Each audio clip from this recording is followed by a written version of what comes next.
Hi, welcome to On This Day in Tudor History with me, Claire Ridgway, author of On This Day in Tudor History. Where am I taking you back to today? Well, I'm taking you slightly before the Tudor period, but it's about a very prominent Tudor man. For On This Day in History, the 7th of February 1477 or 78, we're not sure, Sir Thomas More was born in Milk Street in London. He was the son of Sir John More, lawyer and judge on the King's Bench, and his wife Agnes Granger, daughter of Thomas Granger, a merchant of the Staple of Calais and an alderman of London. Thomas More joined the household of John Morton, Archbishop of Canterbury, before studying Latin and logic at the University of Oxford. He then studied law in London. It was while he was a student there that he met and became friends with men like William Lilly, John Colet and Erasmus.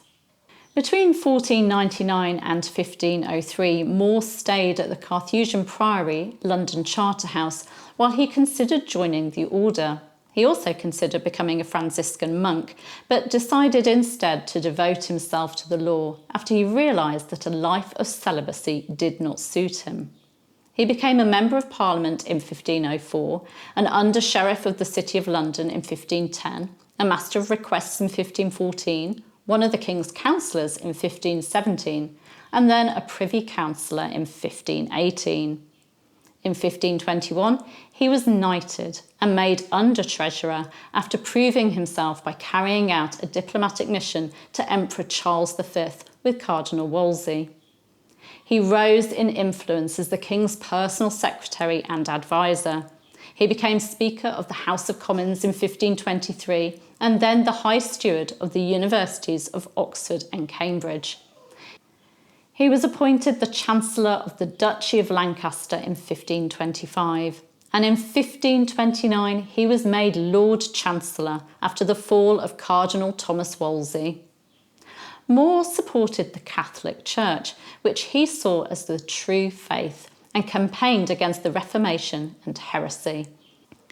His actions against the Reformation included helping Cardinal Wolsey to prevent the importation of Lutheran books into England, producing scholarly works against Luther's writing, and persecuting people whom he perceived as heretics. His non-religious scholarly works included History of King Richard III and Utopia. More was a loyal servant of King Henry VIII, but ended up being executed as a traitor on the 6th of July 1535 after being found guilty of traitorously attempting to deprive the king of his title of Supreme Head of the Church. More believed that no temporal man may be the head of spirituality, even his beloved king.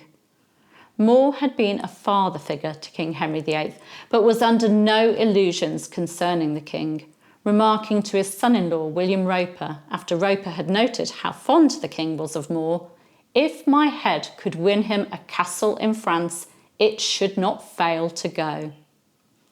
More is famous as St. Thomas More, after being beatified in 1886 and canonised in 1935. His feast day is celebrated on the 22nd of June in the Roman Catholic Church and the 6th of July in the Anglican Church. I'll give you links to my other videos on Thomas More.